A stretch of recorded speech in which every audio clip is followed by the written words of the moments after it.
We live in a world where that's so task orientated and what's the next thing I got to do and like what's the next person I got to see, instead of being how can I be present with people, how can I serve people. I've been cooking for just over 20 years now, so have international experience through cruise ships through Vanuatu and Papua New Guinea and New Zealand, and I wasn't feeling it anymore. Like I wanted some time back, and so I did a bit of market research and found out that there's actually 5 years ago there wasn't a personal chef at all in Perth, so that made the research quite hard.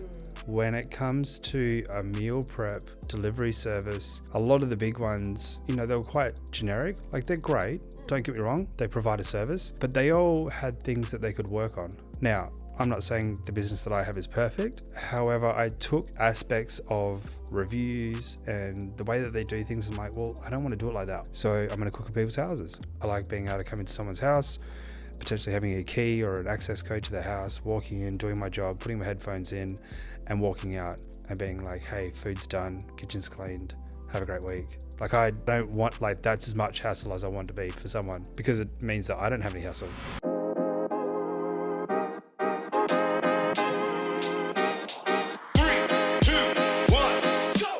Hello and welcome to the Real Biz Life Chronicles, where we discuss all things business, branding and life from the Horizon Digital podcast recording studio here in Perth. I'm your host, Tracy Fryer, the founder of Design Studio Perth. And because Design Studio Perth is dedicated to helping business owners grow with distinction through captivating branding and design, we're offering all our listeners a free brand discovery. So if you find yourself frustrated with your current branding and marketing and aren't too sure where to next, use a link in the show notes below to book in a time to have a chat. Now, I don't know about you, but I find the best conversations are had over a great cup of coffee. And so the coffee for each episode of the Real Biz Life Chronicles is brewed for us by no other than the legends at Cuppa Cartel. They're fueling great conversations, one cuppa at a time. Now, the Real Biz Life Chronicles is on a mission to become one of Australia's leading business podcasts, but in order to do that, we please need your help. If you do enjoy today's episode, we please ask that you like and subscribe to our channels below, or simply share this episode with a fellow business owner who is doing one of the hardest things in the world, building a business. Now, if there is a question you'd like us to ask our guests, please feel free to pop it in the comments section below, or simply send us an email at info@therealbizlifechronicles.com. My guest today is the guy who gives 300% even on the days that test every limit. Perth's most trusted personal house chef, he's cooked in 5-star resorts around the world, but today he's creating something far richer than fine dining. He brings high-quality meals into everyday homes where he serves not just food, but peace of mind, consistency, and care. When he steps into a kitchen, it's never just about the plate, it's about the people.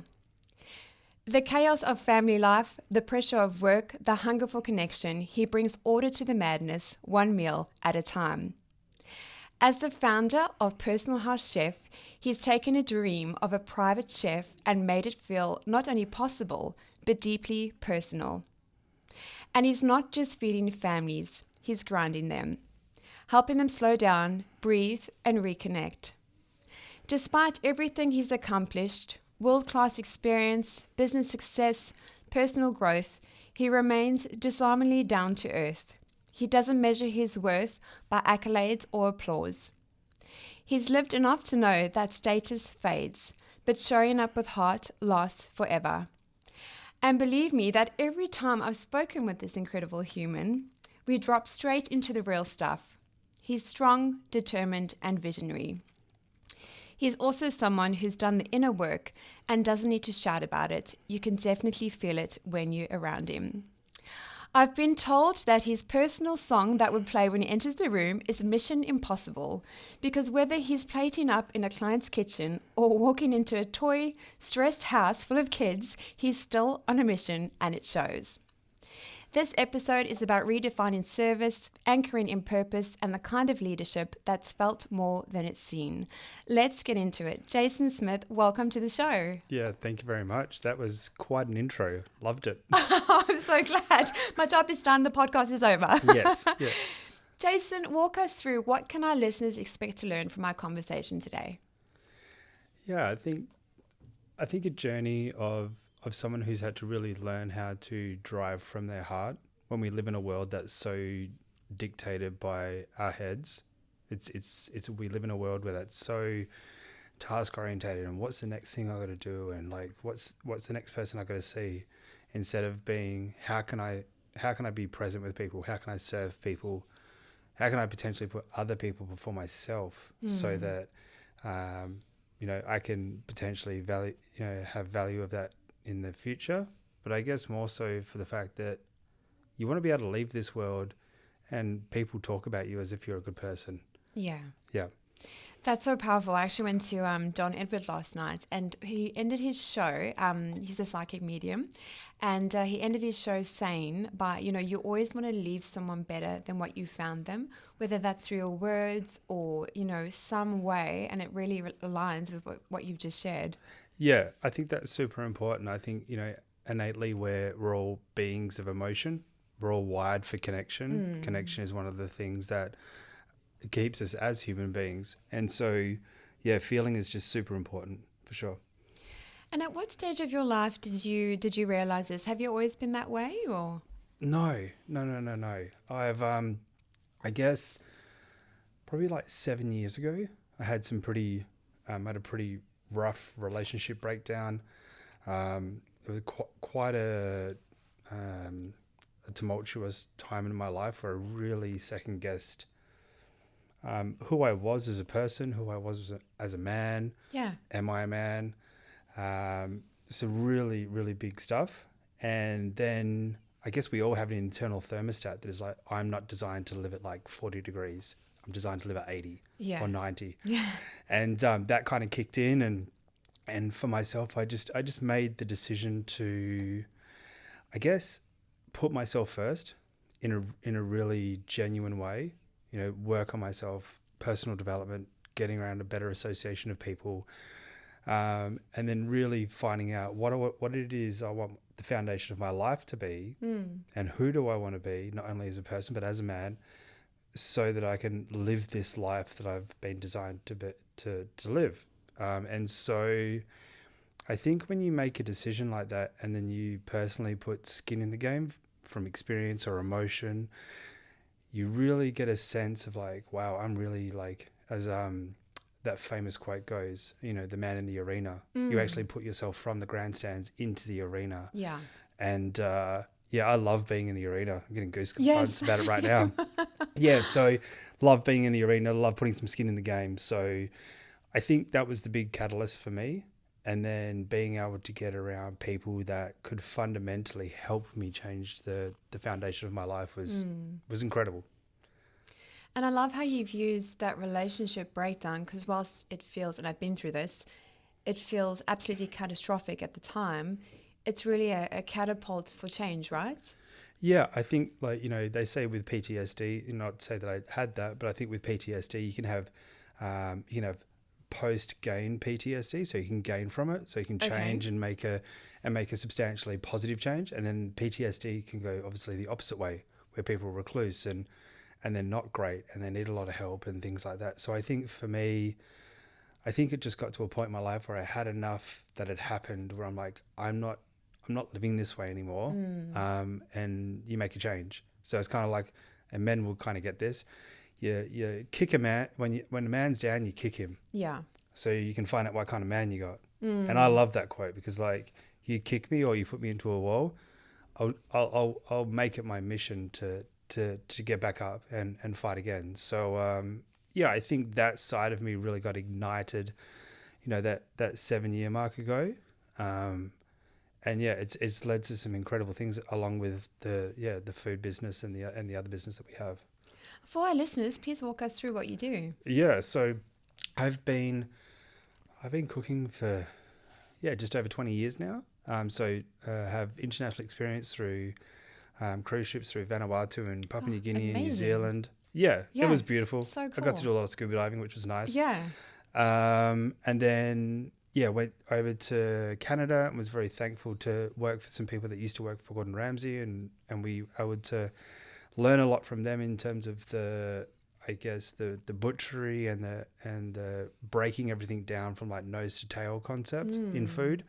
So got to learn a lot about that and preserving and dry aging and curing those types of things. And then, yeah, kind of came back here and went into cafes and was then when I started to make a slow transition away from night work, being a chef.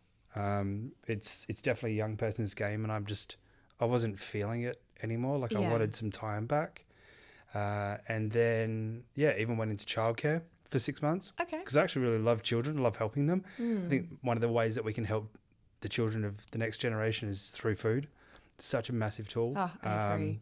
And then, yeah, I guess 2020 we kind of had a big series of lockdowns due to, COVID. Yeah. And then that's when I actually started to make a business. It was through a social media post. Someone was like, hey, how much do you do that meal prep for? And I was like, $50 an hour. Yeah. No business plan. No idea what I was doing. But I'm like, I know how to cook, so I'll just figure it out. So you just threw yourself in there? Yeah. I was like, cool. let's build the parachute on the way down. Yeah, sounds like something I would do. Yeah. So, so I was just like, okay, so how am I going to make this work? And so I did a bit of market research and found out that there's actually 5 years ago, there wasn't a personal chef at all in Perth. Right. So that made the research quite hard. When it comes to a meal prep delivery service, a lot of the big ones, they were quite generic. Like, they're great. Don't get me wrong. They provide a service. But they all had things that they could work on. Now, I'm not saying the business that I have is perfect. However, I took aspects of reviews and the way that they do things. I'm like, well, I don't want to do it like that. I don't want a massive infrastructure. Yeah. So I'm going to cook in people's houses. So I'm going to advertise the smell through the house of like chopped chip cookies or like a rang dang or whatever the case may be. You get to come home to that. Yeah. And then I'm a quite clean and tidy person. So advertise the fact that I clean up. So that's a great thing because tradespeople, notoriously may not do that. Yes, I know all about that too. Yeah. So, and then I was just like, okay, well, how are we gonna separate ourselves? And I'm like, well, this should be a personal experience. You're coming into someone's home. Someone's home's a safe space. It's a place where they unwind, they take off their armor. And so that's how the name came to be, Personal House Chef. Yeah. And so, yeah, the business actually started in the NDIS. I really have a passion for wanting to help people. And I think food is such an amazing tool to be able to do that. Unfortunately, it's not the main revenue stream for the business at the moment, just because, unfortunately, the NDIS as a sector doesn't pay that well in food for businesses. So I've stepped out of the NDIS just a little bit, still do a little bit of work in that space, but not as much, and then have kind of, positioned the business as more of a bespoke, custom-made, tailored to your needs kind of business where we've got everyone from kind of busy families and busy couples that just, predominantly want great food, which is where I've just come from this morning. And then we've got people right through to professional sports people where I'm like dialing in their macros for them every fortnight. Gee, it's very specialised. Yeah. So I think that we are coming into a world, and COVID has done a really good job of this, where we're needing or wanting, craving, desiring, customization and tailor-made packages for everything. You can jump online and build a computer and have it shipped to you. So like, why can you not have the same with food? And I think that, especially in the Western world, I think people are waking up to the idea of not having so much processed foods, questioning the reasoning for sugar. Yeah, big shifts. Yeah, questioning the reason for, I guess, unhealthy carbohydrates. So yeah, that's kind of where I come in, where people are wanting to have that conversation with me. And just ultimately wanting to build a long-term relationship with the client so that I can be the set and forget thing in their world. Yeah. And I like that. I like being able to come into someone's house, potentially having a key or an access code to their house, walking in, doing my job, putting my headphones in and walking out and being like, hey, food's done, kitchen's cleaned, have a great week. Like I don't want, like, that's as much hassle as I want to be for someone, because it means that I don't have any hassle. Yeah. Which is great. And walk us through, as business owners, we have to, build that trust with someone. If someone's giving you like a key to their house, you're in the kitchen, how do you go about building that trust with someone? Yeah, great question, Tracy. So I guess on the front end, there's always a Zoom consultation with clients. If they're single, then that's fine. If they're even in a relationship and they're living together, I'm always bringing up the fact that like the man or the woman, whoever is the opposite person I'm not speaking to, needs to be on the call. Yeah. For me, and just being a man, I like being married. I want to stay married. Yeah. So making sure that both sides of the partnership are knowing who I am, because I'm potentially going to spend a minimum of 3 to 4 hours in someone's house. Yeah. So if we can't build a trust within like 40 to 45 minutes, then we're probably not going to work together. And I'm okay with that. So, and then I tell people, I'm like, we're not here to talk about money. We're not here to talk about me giving you a package. I'm here to serve you. Yeah. So I think a lot of it is in language, which I've definitely had to learn coming from like high-paced hospitality, whereas like that's a lot of do what I say or get out. Yes. Versus how can I serve you and what value can I add to you to make your life easier. So 2 very different trains of thought. Quite a flip, isn't it? Yeah. Yeah. So, and then I think consistency is a great teller of like building trust. So I'm like, if I'm going to be at your house at a certain time, I try and aim for that. Even if I'm like going to be 5 minutes late, I'm like, hey, I'm going to be 5 minutes late. Great. It's actually not a big deal, but in the back of your mind, you're like, consistent, integrity, consistent, integrity, consistent, integrity. And then it's almost like trust kind of builds itself. And then it just so happens that I'm really good at my job as well. So I know how to cook. So that helps. Well, when I grow up, it's definitely on my list, Jayson, to join your wait list and have you come cook for me. I'm going to put it out there to make it happen. Awesome. Looking forward to it. You give 300% every day, and your beautiful wife let us know this.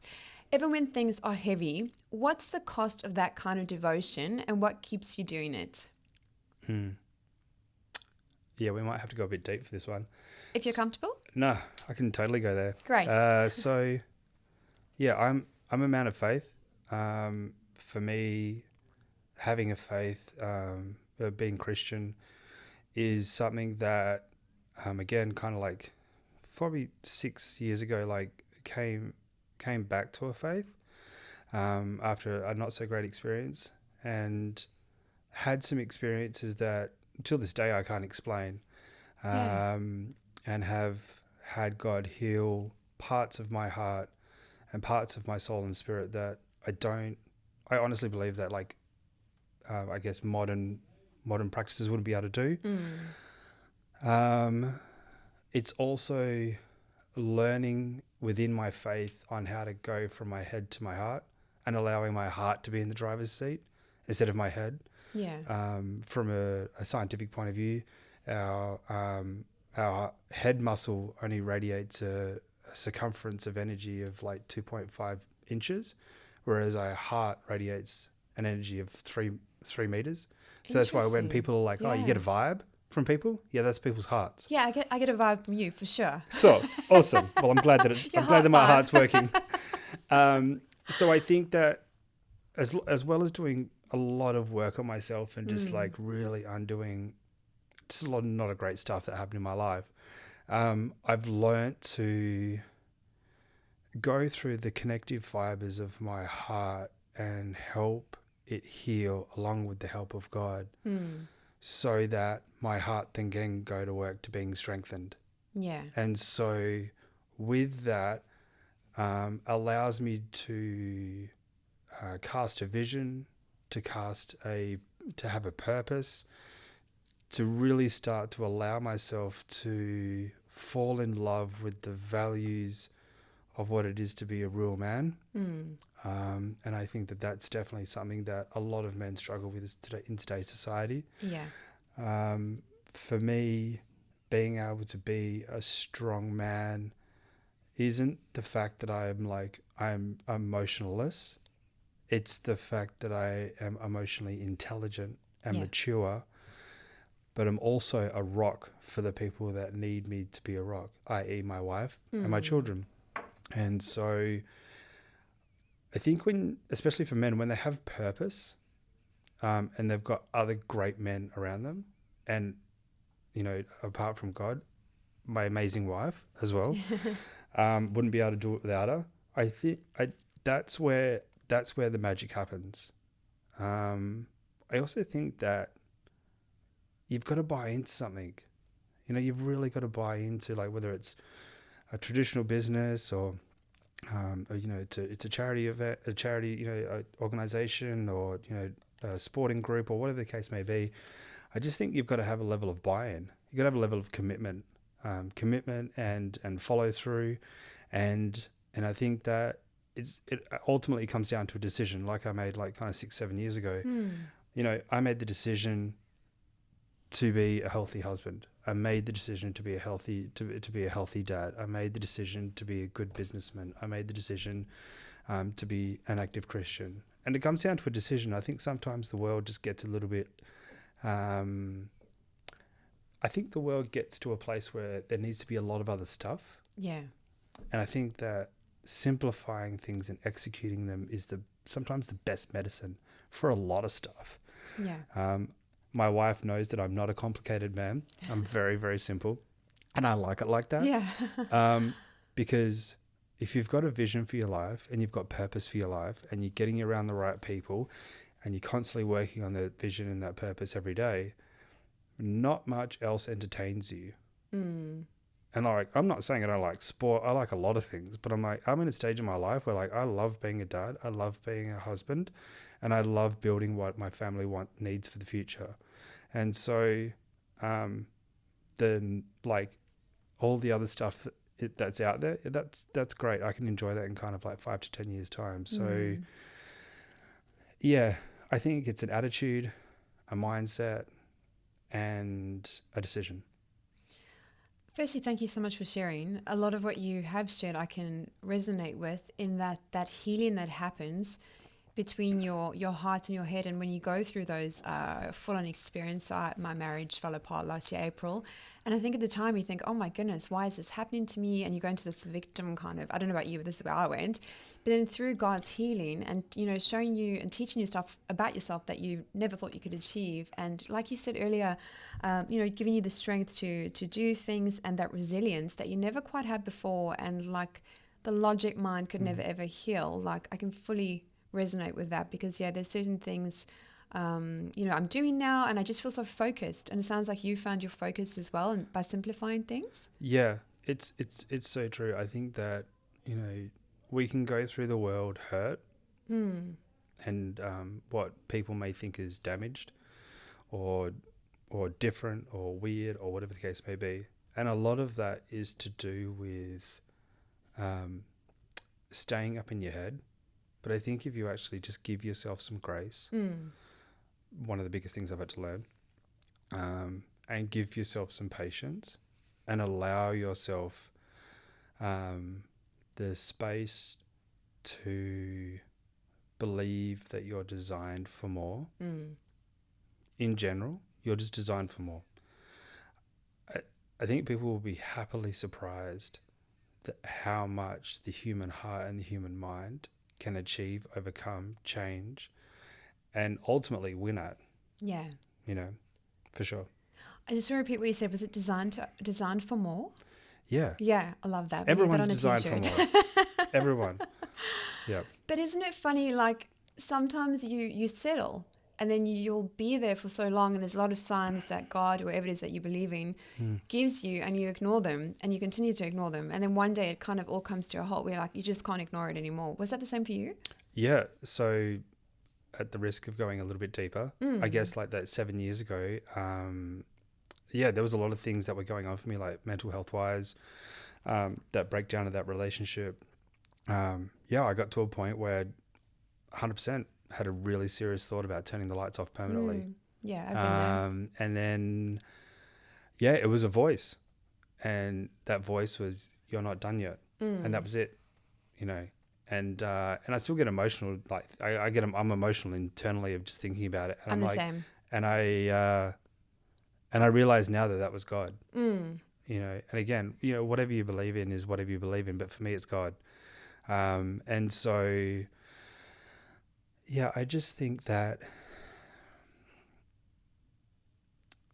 sometimes belief and faith is a lot more powerful than what people give it credit for. And if there's a shred of evidence that, whoever, decides to listen to this podcast, if there's a shred of evidence that you think or have an idea that you believe that you're supposed to be more, then it's 100% true. Yeah. 100%. Yeah. Oh, Jayson, thank you so much for your vulnerability. It's I've been in that dark place as well before, and at the time I too heard that voice and I was like, am I going crazy? Have I officially lost my marbles? I feel like that all the time when my kids go sick. But you know what I mean? Because sometimes you think, am I just, imagining things? Or, but I think you get pushed to this dark place and then God always prevails and always shows you the way. 100%. And I think by going to those dark places, again, for me, it catapulted me into this whole growth phase. And then I think once you've been there, you can see it in others and help others. And I think that's why we just vibe so well, because you're just so open. And, thank you so much for everything that you shared. Yeah, I mean, it's all good. I just hope that it helps somebody. Yeah. You know what I mean? Like, I think, the reason why I've done so much work, not only for myself, but it's so that I can share and people are like, wow, okay, maybe I can do X, Y, and Z. Yeah. Or maybe I should go see this person, or maybe I need to reach out to a family member, or maybe I do need to go explore my local church. Yeah. Whatever the case may be. But my main message is just to give people hope in terms of my personal story. I love that. And it so much aligns with what I do in that, sometimes I hope and it's one of the reasons I started the podcast, that people can realize there's more to life and to not just settle. Life is so short. After seeing John Edward last night, I'm even more like, life is so short. He stands on the stage and he speaks to all these, the spirits come through. And it's incredible, and it's just, I think he's the real deal. I'm not sure, but it's incredible. And you realize like we've just got such a short time on earth to really make the most of our time here and to really love those that we're with, but also not to settle just for average all the time. For sure. Agree. Yeah. I do want to go back to your resort chefing days because, I love it when I go on holiday and they've got the buffet and, oh my gosh, I just go to town. Yes. Do you ever get tired of that atmosphere? When I was working it, I was, what am I now? It's almost 10 years ago. So I felt, probably like a spring chicken. So it was like kind of 25, 26 when I had like a lot more, just balance in my steps, so to speak.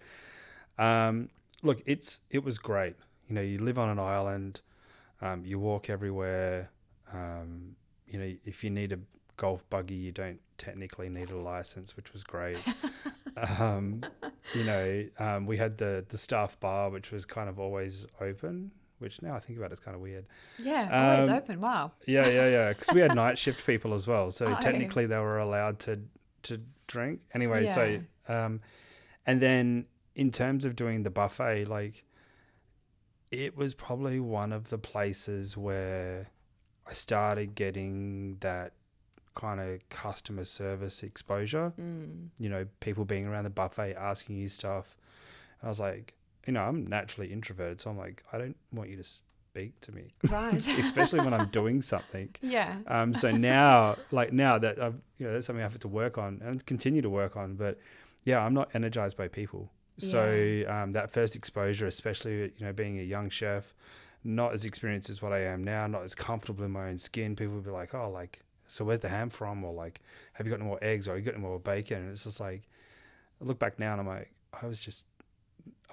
I wonder why people would come up and ask me, you know what I mean? Yeah. So, and then, I was quite good at what I was doing. So they put me on an omelette station where I was like actually having to converse with people and remember omelette orders by, so it's not written down. So you have to remember.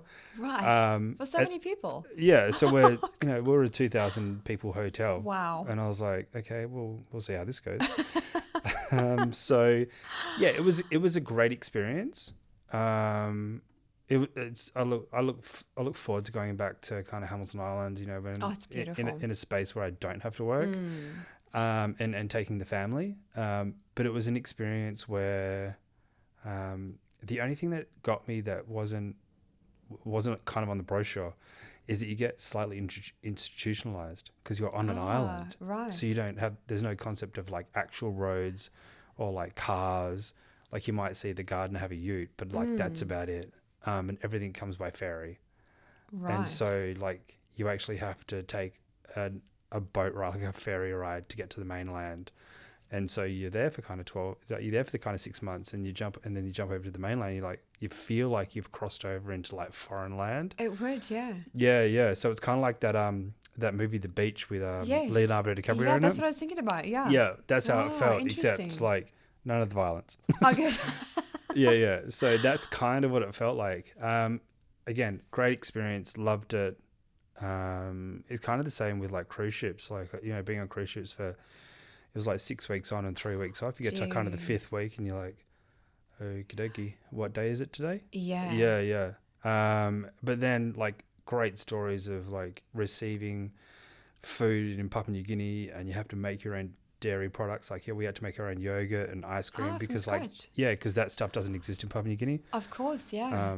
We didn't get like 3 kilos of celery because they found a ladybug, so they like discarded it. And I was like, great, awesome, cancel whatever we need to do. But yeah, yeah, exactly.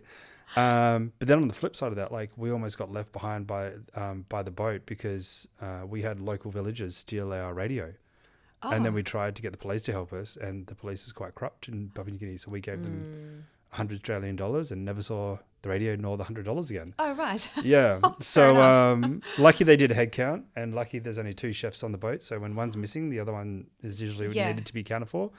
So yeah, like just experiences like that. But then I got to see the southern lights off the tip of New Zealand. Oh, beautiful. You know, eating ice cream. Wow.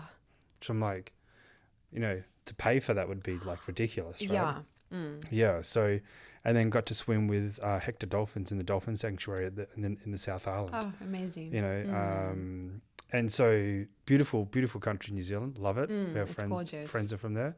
So yeah, I've lived kind of a life where I suppose my cooking career, and because I, you know, have worked really hard at what I do, has allowed me to kind of live a bit of a backpacker's lifestyle, so to speak. But it hasn't come without its, I guess, its downsides. Yeah. You know, so yeah, you just got to look after yourself as you get older, especially being a chef. Yeah. You kind of question how long you want to do this for. The industry is quite unforgiving. It's quite volatile as well. I've heard, yeah. And look, I take my hat off to anyone who's, you know, in their mid-30s and who's still a chef in the industry, because it takes a certain kind of someone, especially when you've got a young family. Of course, yeah. You know, so but yeah, I wouldn't trade it for the world. I love the fact that I was able to have a career that took me halfway around the world. Yeah. And then I've had a lot of life experiences. It's definitely shaped who I am today, for sure. And the sheer volume of food on the cruise ships, like I've done a couple of cruises and they went through some of the stats of the amount of food. Like, is that all legit? Like the amount of eggs? Was that like 12,000 dozen or something crazy? Like, yeah. That's true. So we had to do our ordering for Papua New Guinea 3 to 4 weeks in advance. So it could be sent by satellite internet. This is like 10 years ago, back to Cairns, which is where the boat's from. And then that would be like ordered. And then we'd need a final weight so that we could give that weight to the engineers, so the engineers could calculate how much fuel they needed. Got it. Yeah. Wow. So if we didn't have ourselves in line, then the engineers were like, hey, yeah. And then it's just trucks. So it's like a meat truck. Wow. And a veggie truck. Yeah. And a dairy truck and a freezer truck would just line up and just like park, and we just unload it. But it's like, it's not unloading and just putting crates in. For the cruise ship that we were on, it was small enough that like everything had to come out of the crates and be put away by hand. Wow. Okay. So unpacking for like 10 days would be, you know, it's like half a day worth of packing food away into a ship. Yeah. And it's like up and downstairs and all that other stuff. Pretty labor intensive. Yeah. I never had to go to the gym, which was great. And isn't it bizarre when you go on a cruise, you don't even think about any of that stuff. You're just like, oh my gosh, what omelette do I want with, 12 different toppings, and I'm going to have ice cream on there as well. So. Yeah, exactly. That's exactly how it's designed to be. You're not supposed to see that stuff. Yeah. Jayson, I'm curious to know, growing up, were you always interested in food, or how did your love for food come about? Yeah, so I originally wanted to be a fighter pilot. Okay. Yeah. I'm too tall. Apparently you need to be 5'11", the last time I checked.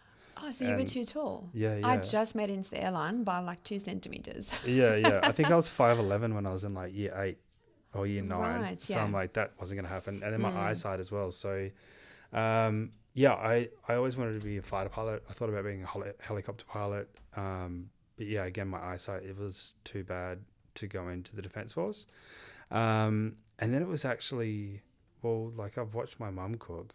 Cooking's a good thing. Like it was kind of like if I became a chef, I could get a job anywhere. I would never be out of work. Like it was kind of like a security thing more than I think I'm good at it. Yeah. And when I say I cooked I cooked with my mum, like I stirred a spoon every now and then. Like I wasn't in there making my own dish or anything. And then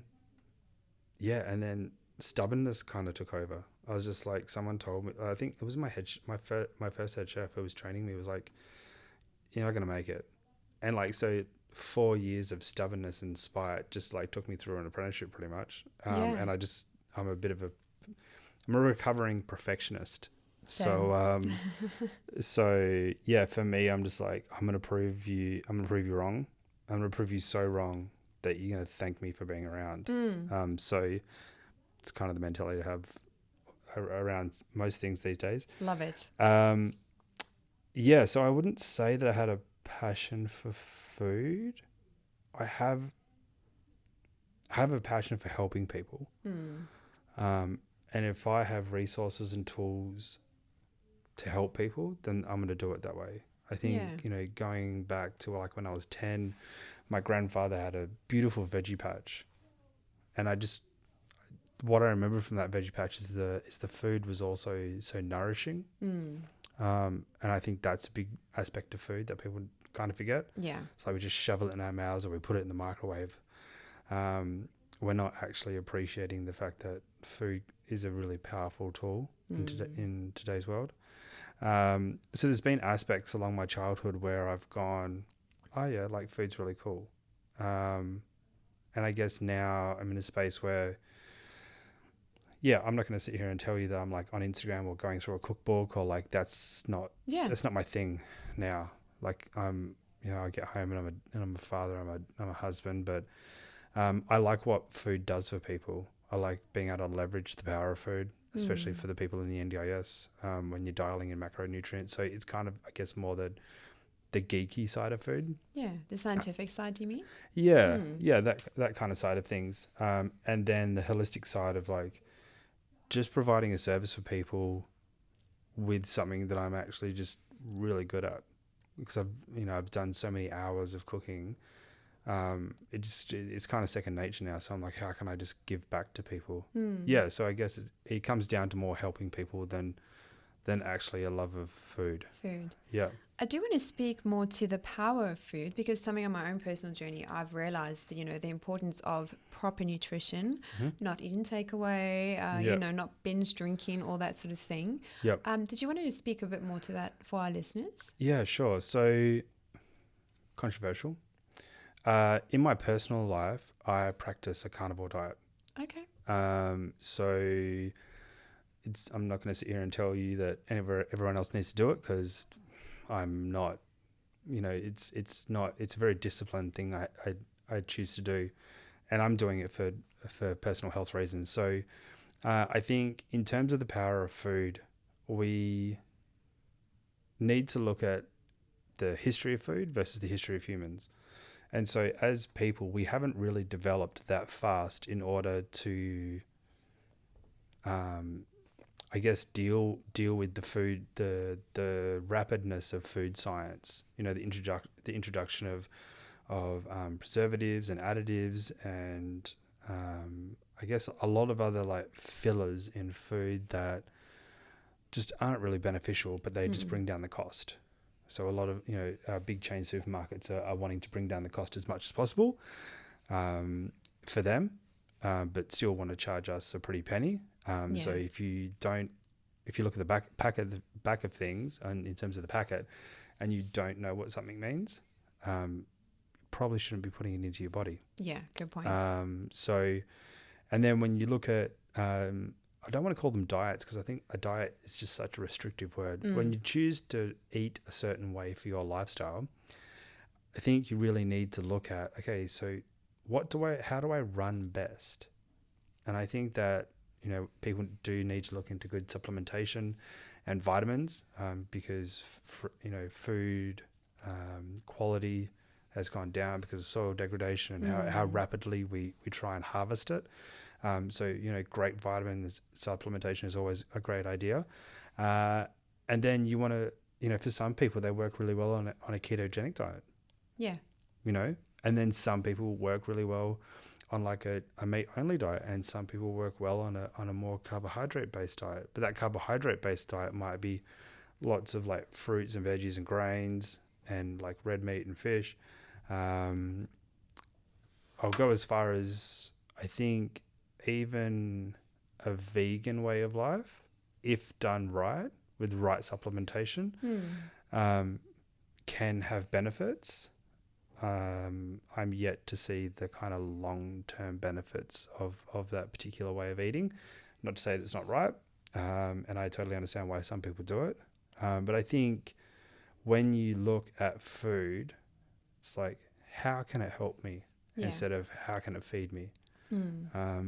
How can it nourish me instead of what do I need to eat to just get to the next thing?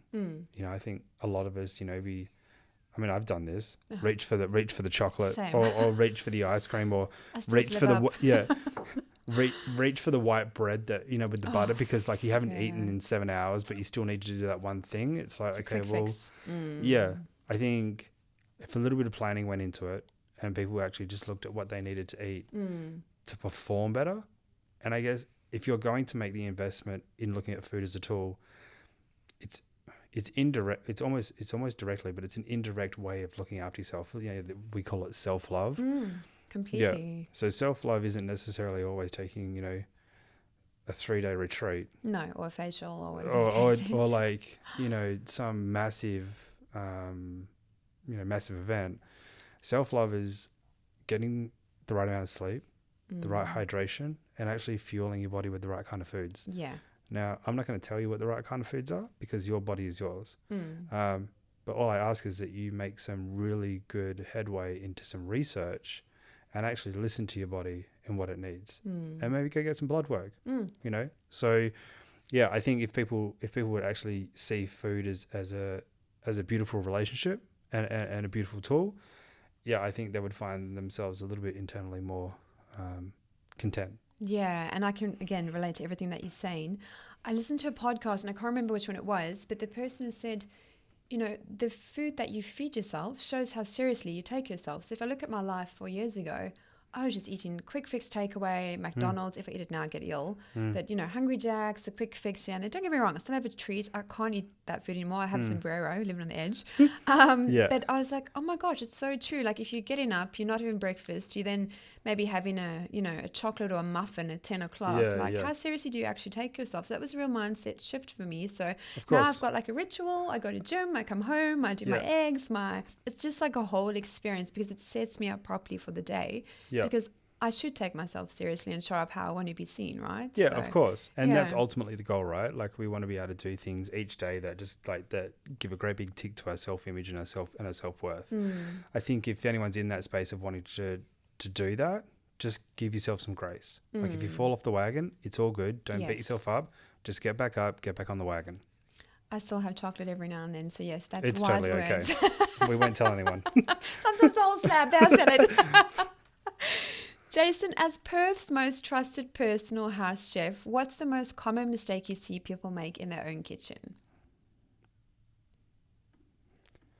Poor planning. Yeah? Yeah. So I think if people just sat down on a Sunday or on a Saturday, whenever they've got time, and we're like, hey, what's in my fridge? What's in my pantry? Mm. Make a list of the things you've got. Make a list of the things in the freezer. And then go, okay, what can I make with these things? And I think that's the beautiful thing maybe about AI. I mean, we're sitting in the beautiful business of Digital Horizon at the moment, and these guys are amazing at building me something for my business. But I think that for most people, you could plug those ingredients into AI and be like, hey, these are all the things that I've got in my house. Can I have some help in terms of making some menu ideas? Yeah, great idea. You know, I think the biggest, and then ultimately, because people aren't planning, they're not, you know, they're wasting a lot of food. Because people aren't planning, they're wasting a lot of time. I know, I do the meal prep for our family. I shop one day, do meal prep the next day. Do not do it on the same day, because I'm like, it's too long of a chore, of a task. I've done that before.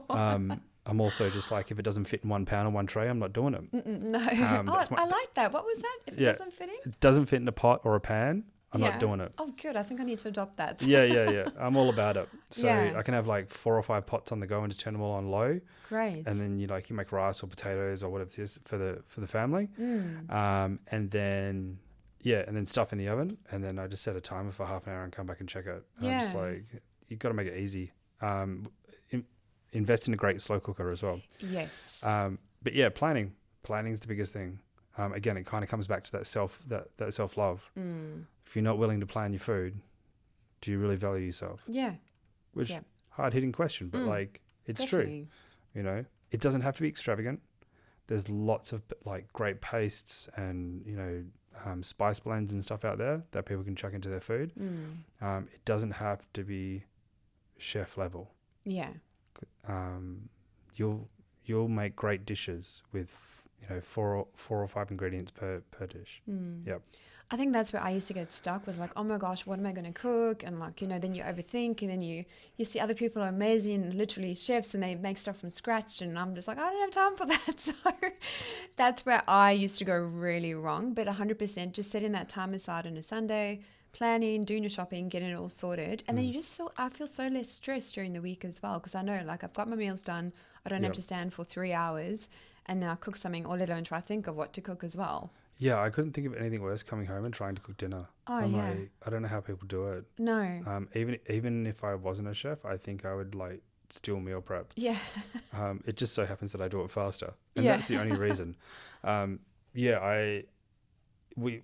got so much on their plate these days that I'm just like, just do yourself a favor, sit down and plan. You know, you're planning the rest of the week, especially if you're a family. You know, you're sitting down with your husband or your wife, and you plan the week. You look at what's in the calendar, plan your menu, plan your meals, do the shopping, do the online shopping for click and collect order. Yeah. Save yourself time and money. I think so. And something that's come to mind is like that flow state, right? So you're in flow because you kind of got everything prepped. You're not thinking, what can I cook, and have to stand and cook, and then in a flap. So it's just all organized. Yeah. I think it, again, comes back to that self-respect, self-worth, self-love kind of situation. Like if you're willing to plan your week, you actually value your time. Yeah. And you're showing yourself respect. I do want to speak more about your app, if that's okay. I know you haven't launched, so it's fine if you don't want to speak about all it. Good. Do you want to share we can have a quick chat. Yeah. Yeah. So the guys here at Digital Horizon are doing an amazing job at taking what's inside my head and chucking it into a program that essentially I write anywhere from 10 to 14 menus a fortnight. Right. Some of them have macronutrient requirements. And then you go through all the dietary requirements for each of those clients, and then you have all the different needs. So like one client might not want capsicum, the other client might want mushroom, another client might have like a husband that wants 50 grams extra protein in each dish. So these are all and then you talk about pastry. Some person might be gluten-free, some person might be they don't want refined sugar in their desserts. So like all of these things are in my head. Yeah. Right. So, which is fine. It's okay. But I'm getting to the point where I'm like, I want to automate things. And the team here at Digital approached me and were like, hey, we've got this program running. We think you'd be great for it. It might be able to alleviate some of the back end pressure that you've got I was like, fantastic. So yeah, they're building me a program specifically for my business. Great. It's more of so just to help me do the heavy lifting, because I don't necessarily want to do the macronutrient calculations for 56 portions of Oh food. my goodness. No. Wow. You know, I Sounds can. like a long Sunday Yeah, of protein. I can, but I don't want to. No. Yeah, and then so just the creation of shopping lists. You know, so when you sit there and you're creating a shopping list, it's not like I'm not creating a shopping list for 4 portions of food. I'm creating a shopping list for, into the hundreds and hundreds of dollars. You know, some shopping bills are like $600 to $700 a fortnight. Wow. So you can imagine if I got something wrong. Yeah, precisely. So you do all the shopping as well? Yeah. So Great. so the way that the business is designed is that, so let's take yourself, Tracy. If we're sitting down for a consultation, we would talk about everything that you would want in a meal plan. Okay. You know, whether it's breakfast, lunch, dinner, dessert, snacks. And then from that, I would then create a menu. You would approve that menu. I'd send you through a shopping list. And just so that you can look through the non-perishables, like, hey, Jason, we've got paprika, we've got salt. Because ultimately, it's going to be your money that I'm just going to be paying for the shopping. And then you can be like, hey, Jason, can you pick me up some, like, I don't know, fruit, cereal and stuff for the house? I was like, great, I can add that. And then on the day, I click and collect it from the shops, come to your house, cook it in your kitchen, put it into containers, clean your kitchen and walk out. Oh, a dream. Yes. Yeah. Well, I mean, I design it that way because it works for me as a business owner. And it's the most amount of value I can add for the least amount of money. Now, for all the business owners that listen to this, or maybe the non-business owners, is that I always filter my business through 2 questions. What is the financial ROI? And what is the non-financial ROI? So I think a lot of businesses can add a lot of value without spending a cent.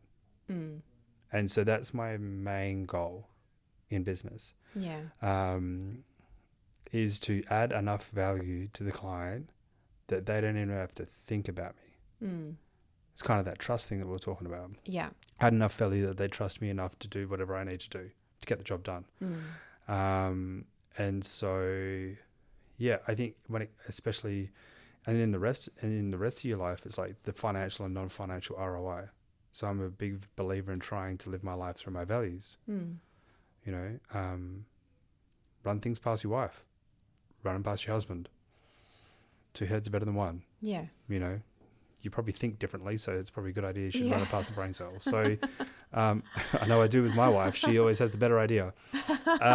So, yeah, I think that, when it comes to business, it's very rarely about money.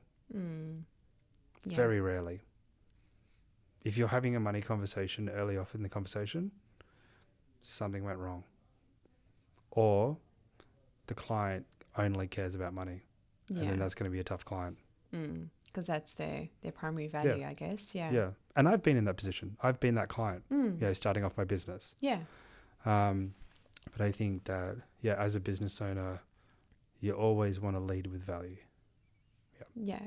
And it also sounds to me that you, in that phase of business where you are trying to automate things, which is great, because I think a lot of business owners, we hold on to the old way of doing things, and we really struggle, been there, to kind of just embrace the new or think of a different way that we can do things so we can free up our time. Or, instead of you sitting there and doing, I think, was it 56 meals of macronutrients and stuff, like you're going to actually buy more of your time back in doing that. Yeah, I just think that, again, it kind of comes back to relationships and community of people and getting around the right people. It's like, Jayson, one of the founders of Digital Horizon, we actually met through a networking group, and it was through that relationship. We just got to got to know each other. We had a bit of a chat. He kind of saw where I wanted to take the business long term, and then he approached me. Didn't even know that the program existed. So, and then I thought about it. I was like, oh, this is actually probably a good idea. And so, it comes back to the power of relationships and the power of hanging out with high performing people. Because you never know when something's going to come along, or someone might be thinking of you, and it might actually radically change where you're heading in life. It might help you with your relationships that you've got going on, might help you with the business. Yeah, I think that's super powerful. Yeah, it's so true. Who you surround yourself with definitely has a huge impact on how you, even how you show up in life, or, and some of those people you even look up to as well. So it could be, if you're having a bad day or whatever the case may be, it would be, well, what would this person do in this situation? So that community, and it doesn't have to be thousands of people, I've learned. It's like a core group of people that you surround yourself with. Yeah, for sure. Yeah. Jayson, what is your go-to dish when people need to reconnect? Do you have one? Go-to dish, reconnect. I don't know. If they're reconnecting because they want to re-spark a relationship, it's a bit different if you're hanging out with friends, I guess. Oh, what is the romantic one? Oh, I have to be careful because my wife will be like, why haven't you cooked that for me? Oh, right. No. I think, look, the killer dish is carbonara, and it's not Australian. It's like guanciale, which is like it's cured pig's cheek. I was going to ask. Yeah, it's gorgeous. Go over to Torres Butchers; they're awesome. Okay. So guanciale, slowly rendered out, so it's quite fatty, but you barely use any oil in this dish. It's all the fat from the guanciale, and then you fry off your onions, fry off your garlic, a touch of shallot, a little bit of fresh chili, and then you make a raw egg and parmesan kind of sauce. You just mix them together in a bowl. You drop your pasta into the water, you put the pasta in with the guanciale, and then when it's hot, you take it off the heat, and then you just fold the parmesan and the egg through. Right. And it creates a really creamy sauce, and then just like fresh cracked pepper. Great. We'll pop that in the show notes for sure. Yeah. It's a real winner, because I think, again, we talk about over complicating things, and I think that dish is just such a true testament of keeping things simple. Yeah. And how simple can be really beautiful. Jayson, I'd love to know, what is one thing you're most proud of? Me. Yeah, I'm proud of me. Oh, you're proud of you? Yes. Yeah. I thought you like me. I'm like, yeah. I actually think Snoop Dogg said it once. Yeah. That he was proud of him, and I thought about that, and I was like, that's really arrogant. But now I'm just like, no, I'm really proud of me. I love that. I'm proud of the work that I've done. I'm proud of the man that I've become and that I'm becoming. I'm proud of the fact that I've been able to snag a beautiful wife. Yes, and she is gorgeous. She's amazing. Yeah. Such great energy as well. Yeah. Proud of the fact that we're bringing up two amazing boys. Proud of the fact that I've been able to build a successful business from $600, and that we have a secondary business as well. Proud of the fact that, just proud of my growth. Because I think unless you back yourself, why would anyone else back you? Yeah, so true. And that's not from an ego point of view. That's from like a confidence. You've done enough work. You've put in the miles. You put in the work. You put in the sweat, blood, and tears. You've made the sacrifice. Why would you not back you? Why would you not be proud of you? Yeah. And I also always look at it that God's given you these talents for a reason. And, if you're not honoring those talents that He's blessed you with, then, it's such a shame. There's also, again, one of the famous videos or podcasts, they say, like, if you're on your deathbed and all your talents are standing around your deathbed and saying, why did you not use us? It always sits with me. I'm like, you have to, like, just make the most of them, right? Yeah, exactly. And I think sometimes some of our talents that we have, make us stick out from the crowd. They make us feel a little bit uncomfortable. Oh, completely. But I think that's where we need to really definitely lean in. And I think, and in terms of, God being the foundation of my life, I think, I know that I'm like, I wouldn't be here in this position without Him. And I think that's something to be grateful for. It's something to rest in, but it's also something to be very driven by as well. Yeah. For our very busy business owners, what would your one piece of advice be for them when it comes to their what they're eating, how they're planning? Any words of wisdom there? Yeah. Be kind to yourself. I think people are like, I need to eat chicken and broccoli to lose weight. Please don't do I'm that. laughing because I used to think that. Please don't do that. You'll die of boredom. Yes. I've got a few clients that are like, I can eat the same thing all the time, and they can. And you know what? That's great. But I've never seen them eat the same thing when they've had me as their client. They've never gone, hey, can I just have chicken, broccoli, and rice? I'm like, so you lied, which is fine. I just think that as a busy business owner, you have so much structure in your own business to make your business work. Yeah. Apply the same philosophy and mindset to your own life. Take care of your business. Take care of yourself better than you take care of your business. Yeah. And I think, look, I'm guilty, 100%, where I put my business before me. Same. Where I accidentally put it before my wife. Big mistake. However, the reason why my business has been able to survive the way it survived, and I built it like starting date was like February 2020. Yeah. Is that I haven't compromised on allowing my business to be before me.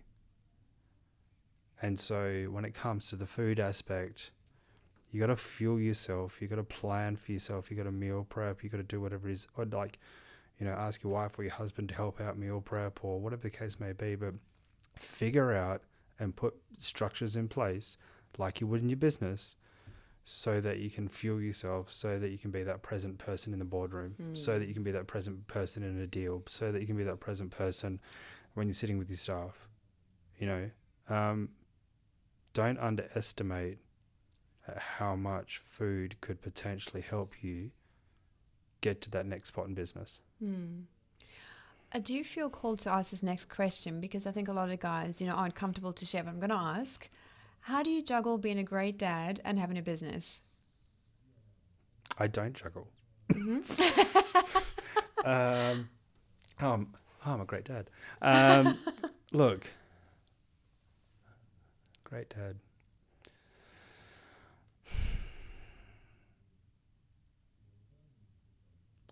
For all the single dads out there, and I say this because I came from a kind of single parent home, being mostly living with my mum. As a single parent dad, please have a support system. Because I know that we're really good at trying at doing a lot on our own, but it's not possible if you want to raise well-rounded humans. So please find a support system. For the people that have somebody, or, a wife or somebody else, again, don't do it all by yourself. Yeah. You actually need to recognize that in order to be a great father/husband, and men will understand this, allow a portion of yourself to die, to burn, so that a new version, that is more sympathetic, stronger, wiser, more vulnerable, more caring, more patient, more kind, more graceful, can come forward. And so that's for me. If I have to say sorry 100 times a day, I have to say sorry 100 times a day. Do I like it? No. Or do I have to apologize? I think that men have been called to not only be an income earner, we've now been called to be more emotionally intelligent, learn more communication at home, like emotionally intelligent for our children. And there's a lot of men out there that are like, I'm struggling with all of that. And I get it. Don't do it alone. Have the conversation with your wife or your partner. And just realize that maybe your ego, even though it may not be loud, might be the biggest thing in your head holding you back. Yeah. Jayson, so powerful. I'm just like mesmerized. Anyway, Thank you so much for all that you've shared. I love your energy. I love what you're doing. I think it's so powerful. And just when I see you speak, I can see you speaking from a very deep place. So privileged to have you on today. Where is the best place for our listeners to go should they wish to connect with you? Yeah, so happy for you to connect with me on LinkedIn. Then there's also the website, personalchefperth.com.au. Yeah, they're probably the two best places for sure. Great. So we'll pop all the links in the show notes as well. And I did have a look at your service offering. Like I said, when I grow up, it's on my list. So guys, check it out. Have a look. Reach out to Jayson. We'll definitely pop that recipe in the show notes as well, if that's okay. For sure. I'm going to try that. But Jayson, thank you so much for everything. Awesome. Thank you very much for having me, Tracy. Welcome.